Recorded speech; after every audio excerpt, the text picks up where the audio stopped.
I know you're an advocate to wind that up, and obviously that got wound up and the money basically went into the Ministry of Regulation. That's my understanding of how that worked. Could you give me like the differences between the work that the Productivity Commission did and the work the Ministry of Regulation is doing? Certainly. So first of all, the Productivity Commission was in operation for about 13 years, I think. I could be out a year there.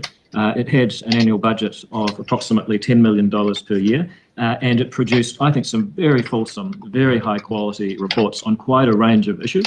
I would argue that successive governments, regardless of which side, didn't really take advantage of the reports to the extent that they could. I think some of what the current government is doing around housing is guided, at least indirectly, by the excellent work that was published by the Commission in around 2014. However, in general, I would say that huge reservoir of work by the Productivity Commission is still there and still there to be used by governments should they choose. Now, we could have continued with the Productivity Commission. They could have produced a lot more of these reports, but what we wanted to do was actually have a department that brings about real change. And so, as I've mentioned today, in the first 15 months or so that the Ministry for Regulation has existed, we can point to a large number of tangible changes to policy that have come about, and that's because we're not there to produce reports. I mean, the Ministry does produce reports off its reviews, but that's a very small part of its business. Its mandate is to be a central agency, to participate in government policy making, to improve the standards of regulatory impact,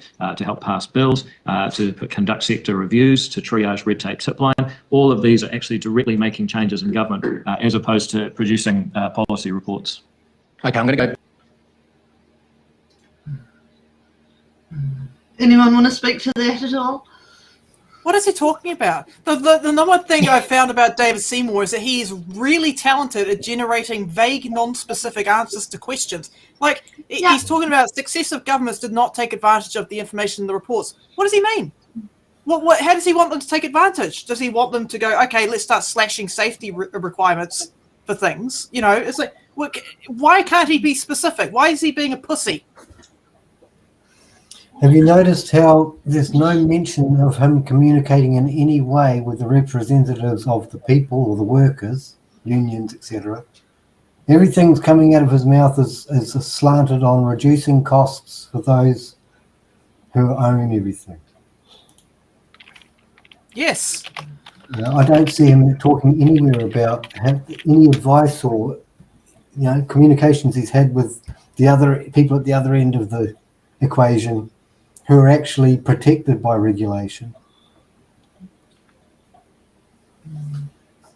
Yep. And the other thing is, if you actually sat there and had a sewage outpour, sit there poured into David Seymour's back house as a result of this, he would sit down there and order the police to do, I don't know, whatever, to get the person.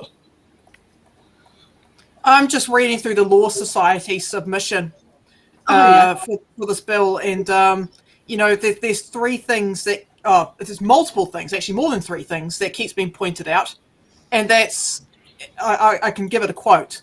In the Law Society's view, it is striking that a policy process purporting to promote good lawmaking, which is a term he keeps bringing up all the time, good lawmaking, and high quality regulation should fail to meet the proposal's own standards. So it's not even meeting the standards that he's put out there, this proposal, such as inadequate consultation, problem definition, options analysis, unnecessary legislative content, ineffective legislative content. This is the Law Society. Yeah, well, I mean, if he sat there and had his own standards applied to them, he would sit there and scream, "It's unfair to call me a hypocrite!" Like, stop getting ChatGPT to write your shit for you. Yeah, but he is good at burning up time when there's a time-limited committee going on. Yeah. He is a good filibuster. Yeah. He's good at wasting people's time. Yeah. Lots of words without saying anything. But yeah, like I say, he does it much better than Luxon. Yes, yeah. He looks convincingly strong in it. Yeah, That makes him dangerous.